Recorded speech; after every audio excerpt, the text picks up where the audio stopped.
السلام عليكم ورحمة الله وبركاته. شما أكم جرتن كبجمتوتا في جالتمتوتا خيّه كقالي قوتو الدنيا كيسة تركم تمرتي كيسانو ورّي ردي بيدان غرا يوتيوب channel كينيارتن غلطوما إسنين جتشا ورّوني أرانتنا جل كباب رفتن أني صباح الدين ورومانيا كسم لايك شير سبسكرايب قولودان ماتي كينياتي دبلمو هندقتنا إسنين جنة كسم الرّا برنوتا ajaa'ibsiisaa tokko isiniif qabannee dhufne akkaataa sanaaf chaatti bade viidiyoo waliin suuraa waliin akkasuma hiccitii garagaraa qabnu waliin nu dura gubate akkaataa itti deeffachuu dandeenyu isin agarsiisuuf dhufeetiin jira.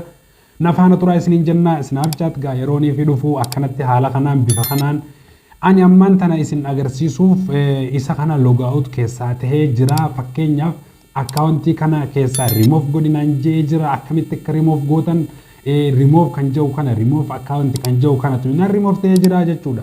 Maaliif jennaan isin yeroonii fi dura dhufu haala kanaan bifa kana qabatee isiniif dhufa switch akkaawuntii kan jedhu irra tuyxanii haala kanaan yeroo inni kanatti isiniif dhufe username bakka kanatti maqaa keessan bakka kanatti passwordii keessan itti galchuu qabdan.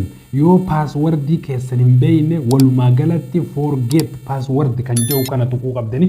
Forget password kan jedhu kana erga kanatti tuyxaniin booda lakkoofsaan immoo imeelaan akka jiru isin gaafata. Yoo imeela keessaa qabaattan duraan imeela irra gadhooytan, yoo imeela keessaan qabaatan lakkoofsa qabaattan lakkoofsa kana irratti tuyxanii waan takka rakkoon takka illee hin jirtu lakkoofsa kan keessan bichaa itti guuttan bakka kanatti lakkoofsa keessan itti guunnaan automatic akkaawuntii koodiyuu isin gaafatu isin galchaa jechuudha. Yoo shari'aan jawwaala keessan jawwaala kana keessa jiraatte jechuudha masmarri keessan.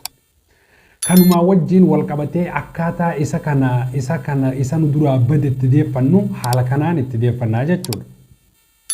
Isa haaree banachuudhaaf bakka tana saa'in kan jedhu kanarratti gattuquu qabdanii asirratti erga kana gattuutaniin booda first kan jedhu kana lastine maqaa kan keessanii fi maqaa abbaa kan keessanii automaatika itti guuttanii lakkoofsa yeroo inni isin gaafatetti lakkoofsa itti nahitan